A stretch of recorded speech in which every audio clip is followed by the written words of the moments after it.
Si Valeriana, di ba, mahal kong asawa? Narinig niyo si Papa? Marami na raw mga binibinis sa labas. Ha ha ha ha!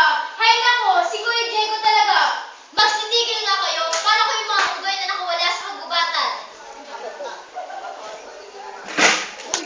May kalaban tayo. May kalaban tayo. Wow, ang gwapo talaga ni mga prinsipe. Hal, ang swerte talaga natin. Parang lumulutang sa hangin. Ay mga binibini, ako nga pala si Prinsipe Diego, ikalawang anak ng hari at reyna ng Barbania. Maaari ba kitang maisayaw? Oo, balita na.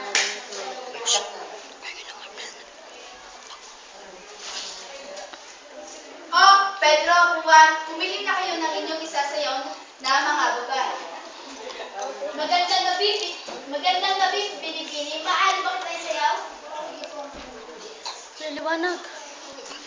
Halika nga.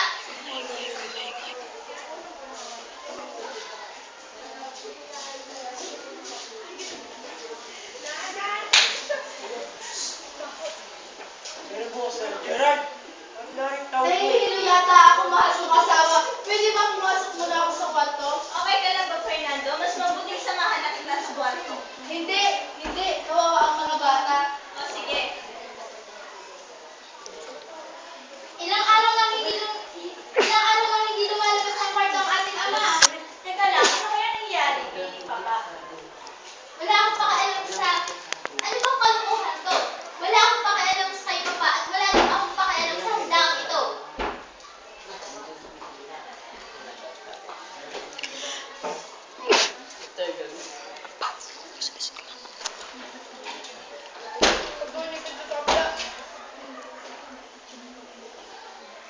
Ah! Ah! Juan! Juan! Fernando, gumising ka. Nananaginip ka lamang. Napanaginipan ko si Juan. Sinaktan siya ng dalawang masamang lalaki. At ito ay tinapon sa malalim na balon.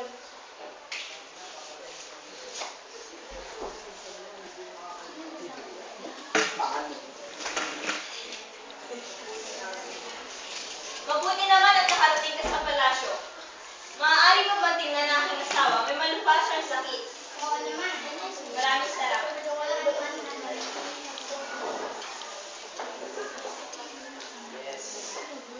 Ano ba ang sakit ng aking asawa? Ang sakit ng mahal na hari ay isang buwan ang masamang panaginip. Ano ang mga pagpapagaling sa kanya? Hindi ko alam, pero patingin niyo siya sa isang albularyo. Albularyo? Sinong albularyo? Si Mang Isidoro. Maaari mo ba siyang papuntahin dito sa palasyo upang mapatingnan ang aking asawa? Oo naman. Maraming salamat.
ibong Adarna at ang iyong kapatid na si Don Pedro. Masusunod, Hari.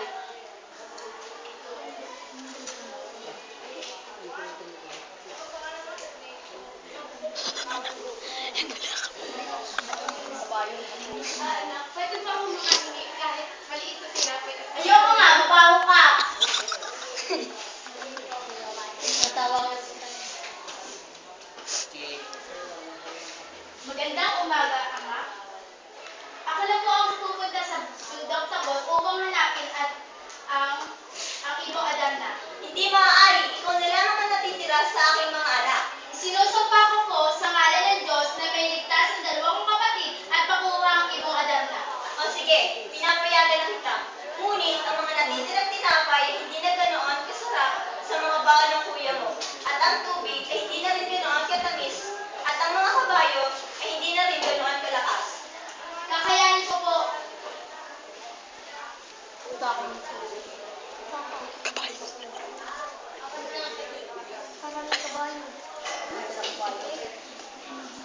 Anak, pwede ba makahingi kahit maliit na tinapay at tubig mo nandyan? Tagal na kasi ako hindi ko makain.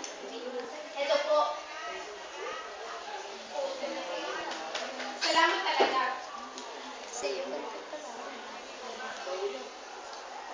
Maraming salamat, Don Juan. Alam niyo po ba ang pangalan ko? Alam ko, ikaw ang bunsong anak ng hari. Alam ko rin, pagpupuntahan mo ang iyong parang at pupunin mo ito.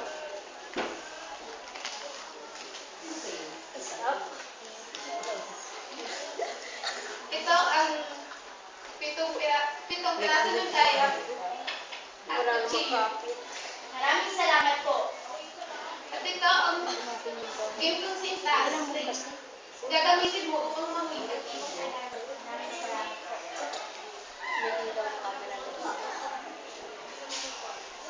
Ito na yata yung maliit na kubo na tinutukoy ng ermitanyo. Ngunit, maliit ito sa labas, pero sa loob ay parang ginto at malaki.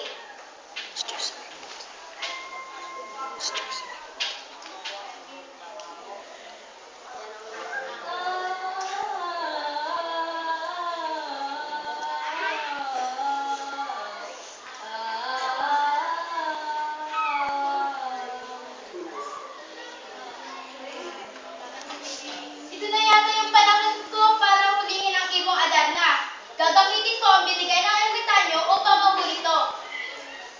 Aakyat na ako sa puno ng Piedras Platas.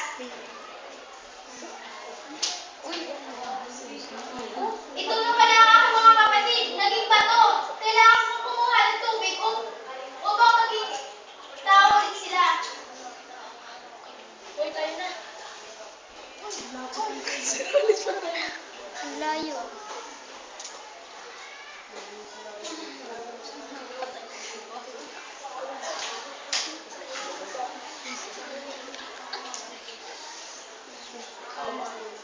Salamat, Bunso.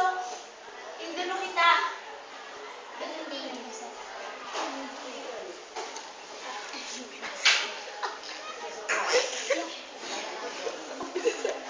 Kailangan natin makuha ang ibong Adarna. Sige, maghuling kaya natin si Juan. Sige.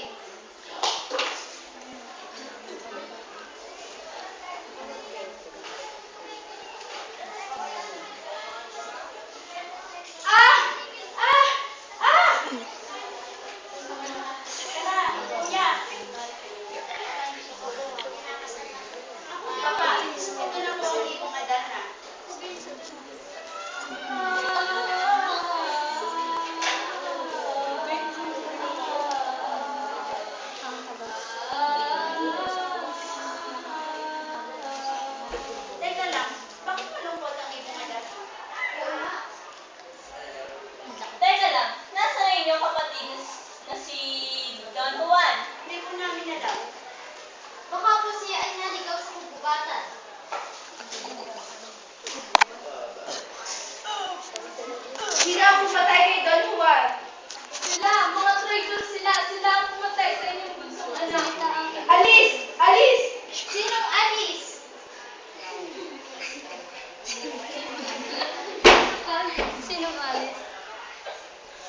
Amang hari, ako po ay pinag-traitor ng aking kapatid na iniligtas ko po sila. Ngunit ako naman po ay kanilang binugbog at pinagsisaksak. Pero po, sa tulong po ng ermitanyo, nabuhay po ako at ang may huwagang lobo, kaya po ako nakabalik dito sa Verbania. Totoo ba ang sinasabi ni Juan na binugbog mo sila? Diyos siya. Patawad po, mahal na Reyna. Patawad din po. Traitor kayo, mga traitor! Sir, tayo po na. Malis kayo! Nagsasalita ko po. Nasa 11 minutes na. Mabuti ko sila. 11.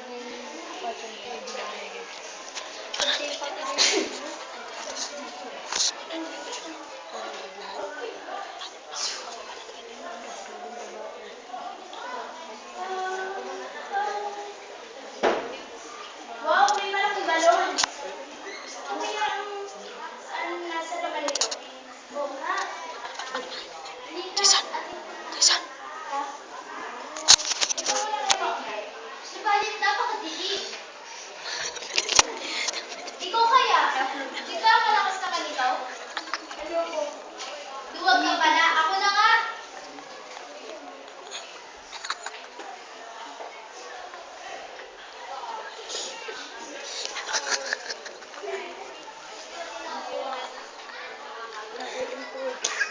Wow, may magagandang prinsesa. Ano ba pangalan?